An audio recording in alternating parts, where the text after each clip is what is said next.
দেখুন, ভারতে যখন উৎসব হয় তখন জানবেন বাংলাদেশ আর পাকিস্তানে তখন ঘোর অন্ধকার। কোথাও টিভি ভাঙার শব্দ, কোথাও পোড়া পোড়া গন্ধ, মানে এটাই হয়ে আসছে।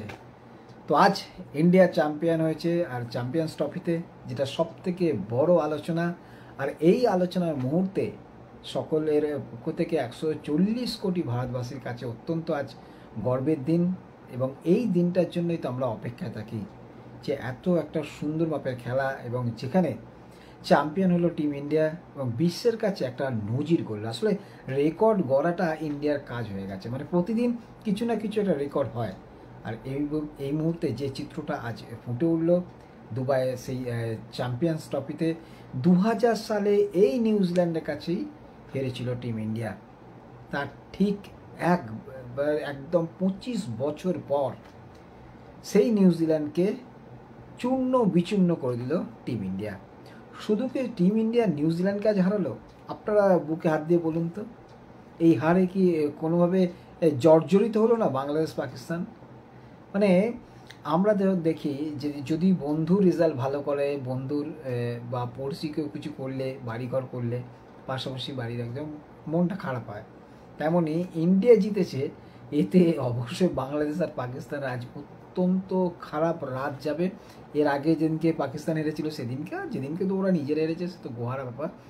তাই আমরা সকলে মিলে আজ এটাই জানাই যে একটা অখণ্ড ভারত হোক, যেখানে এই দুটো দেশকেও আমরা সঙ্গে রাখতে পারি, যাতে করে তারাও অন্ততপক্ষে ভারতের সঙ্গে একসঙ্গে খেলে একটা চ্যাম্পিয়ন্স হওয়ার স্বপ্নটা পূর্ণ করতে পারে। কারণ এমনিতে এদের আর ক্ষমতা যা, তাতে করে বাংলাদেশ পাকিস্তান কোনোদিনও কোনো টুর্নামেন্টে চ্যাম্পিয়ন হবে এই আশা ছেড়েই দিন, ত্যাগ করে দিন।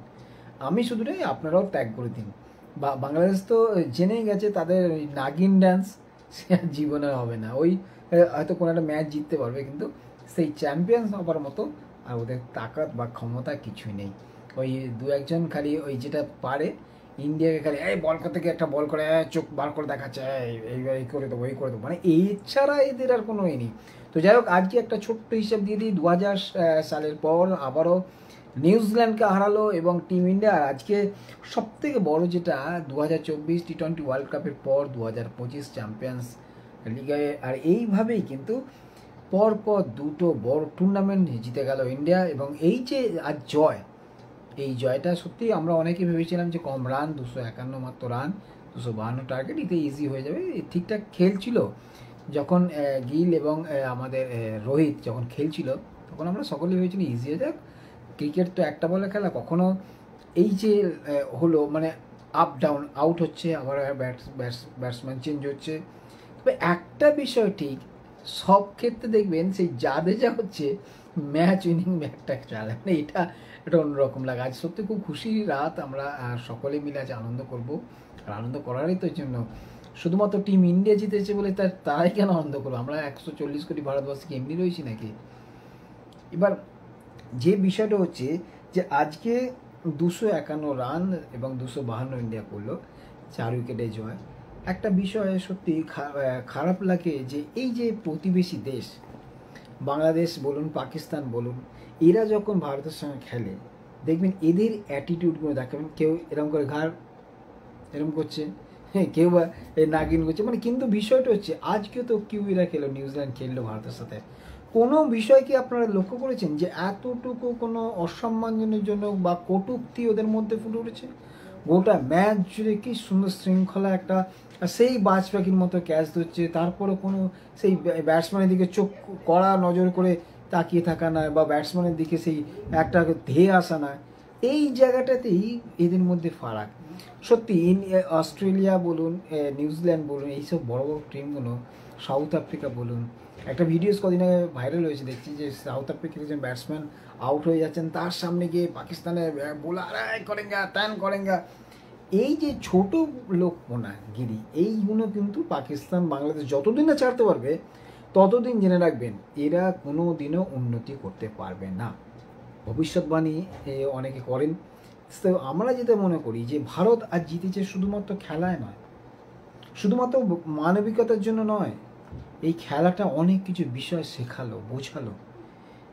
আজ এই যে চ্যাম্পিয়ন্স ট্রফি, প্রতিটা ম্যাচ অপরাজিত থেকে চ্যাম্পিয়ন হলো টিম ইন্ডিয়া। এটা শুধুমাত্র টিম ইন্ডিয়ার কাছে বড় কথা নয়, এটা গোটা বিশ্ববাসীর কাছে একটা বার্তা দিল যে দেখুন এইভাবে খেলতে হয় বা এই ধরনের খেলা তাদের মধ্যে রয়েছে। তাই বাংলাদেশ পাকিস্তান যখন ম্যাচ হেরে যায় তাদের বা ম্যাচ খুব একটু আগ্রাসী ভাব নেয়, তখন এমনভাবে দেখায় যে তারাই মনে হয় সব কিছু করছে, তারাই করছে, তারাই আসলে সবসময় এরকম করলে হয় না। ক্রিকেট ম্যাচ, ক্রিকেট খেলা খুব ভালো খেলা এবং ভদ্রলোকেদের খেলা। এদের মতো ছোট লোকরা আর কি বুঝবে।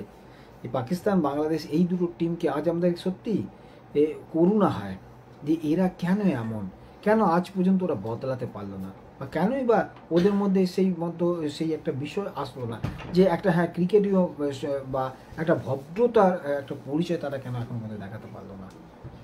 আজ যখন আমরা জিতেছি, যখন আমরা আনন্দ করছি, তখন ওরা কি বলছে, ইন্ডিয়ার নিউজিল্যান্ড একটুর জন্য ম্যাচটা হারিয়ে ফেললো, ইচ্ছা করে নিউজিল্যান্ড হেরে গেল, নাহলে নিউজিল্যান্ডই জেতা ম্যাচ। আরে ভাই, জেতা ম্যাচ হারা ম্যাচ পরও কথা, আগে টিম ইন্ডিয়াকে বাধাই দাও। তোমরা যদি জিততে, আমরা যদি তোমাদের কি লিখতাম যে কনগ্রাচুলেশনস বাংলাদেশ, কনগ্রাচুলেশনস পাকিস্তান, তোমরা ম্যাচ জিতেছো। কিন্তু তোমরা কি বলছো, তোমরা বলছো কি ভারত নিউজিল্যান্ড জিতে যেত, ভারত এই করছে ভাই। আরে ভাই, ভারত যদি তোমাদের প্রতিবেশী হয়ে তোমরা যদি ভাবছো যে এর সঙ্গে লড়াই করবে, আজকে তোমরা লিখে রেখো মায়ানমারে যে অস্থিরতা সৃষ্টি হয়েছে, সেম অস্থিরতা কিন্তু বাংলাদেশে চলছে। তোমরা ভাবছো কি স্বাধীনতা নিয়ে এসছো দ্বিতীয়বার, আর কাদের নিয়ে এই পাকিস্তানকে নিয়ে, যারা সন্ত্রাসবাদীদের জন্ম দেয়, যেখানে সন্ত্রাসবাদীদের আঁতুড়ঘর, যেখানে ডোনাল্ড ট্রাম্প বলছে পাকিস্তানে যে সমস্ত পর্যটক যাবেন খুব সাবধানে যাবেন, প্রয়োজনে এড়িয়ে যান ওই দেশকে। কেন বলছে এটা বুঝতে হবে। আজ আমরা ভারতবর্ষ ম্যাচটা জিতেছে শুধু নয়, একটা ক্রিকেটের একটা অন্য ইতিহাস রচনা করলো। আমি তো মনে করি এর থেকে শেখা দরকার। আমরা যদি সবাই শিখতে পারি কোনো কিছু থেকে, সেটা ভালো জিনিস। তোমরা যদি ভালো কোনো কিছু করো, সেটা আমরা দেখে যদি শিখতে পারি, তো আমরা খুশি হব। তাই লড়াইয়ের জায়গাটা লড়াই রাখো। কখনো এই নয় যে সবসময় গোঁড়ামি, আরও একটা ভাষা ব্যবহার করা যায়, সেটা বললাম না, যে গোঁড়ামিটা সবসময় চলে না। এই যে সব বিষয় নিয়ে ভারতকে তোমরা করছো, আরে বাবা, ভারতের কাছে কি নেই? 140 কোটি দেশ। তুমি ভাবছো কি চীনে গিয়ে তুমি চিকিৎসা করাবে? আরে চীনে যেতে গেলে তোমাদের 70,000 টাকা ফ্লাইট, তোমার ঢাকা থেকে বা যশোর বা যে কোনো থেকে যাও চীন, 65,000 টাকা ফ্লাইটের টিকিট। ভারত আসতে মাত্র খরচা 5,200 টাকা ফ্লাইট ভাড়া। তা তুমি এখানে চিকিৎসার জন্য চিকিৎসা পাবে, সুস্থভাবে চলে যাবে, তুমি যাবে চীনে যাবে চিকিৎসা করতে। এই ধরনের চিন্তাভাবনা নিয়ে তোমরা যদি চলো, যাই হোক, আজকে তোমাদের জ্ঞান দিয়ে লাভ নেই, তোমাদের জ্ঞানের ভাণ্ডার এমনিতেই রয়েছে সব মগজাস্ত। ইন্ডিয়া জিতলেও অবশ্যই টিম ইন্ডিয়াকে বাধাই। আর একটা বিষয় আপনাদেরকে জানাই, যারা বলছেন রোহিত শর্মা চেহারা মোটা, খেলতে পারছে না, আমরাও সমালোচনা করি, কিন্তু কখনোই কারো ব্যক্তিগত সমালোচনা না হওয়া উচিত। কেউ মোটা কিংবা কেউ রোগা বা কে কী বা কার চেহারা কীরকম, চেহারা দিয়ে কারো বিচার করা যায় না। তার পরিচয় সে একজন খেলোয়াড়, সে আমাদের টিমের খেলছে, তার সে যতক্ষণ ওই টিমে রয়েছে ততক্ষণ তাকে সম্মান করা প্রয়োজন। তাই কোনো রাজনৈতিক ব্যক্তিত্ব বা কোনো মানুষজন কখনই তার চেহারাগত নিয়ে এই সমস্ত কটূক্তি করা উচিত নয়। যিনি কটূক্তি করেছেন তার কতটা পারফরমেন্স সেটা আমরাও সবাই জানি। বুড়ো হামলাগুলোকে দিয়ে তো আর দেশ চালানো যায় না। যাই হোক, বিষয়টা তা নয়। আজ টিম ইন্ডিয়া জিতেছে এবং এত সুন্দরভাবে ম্যাচটা জিতেছে।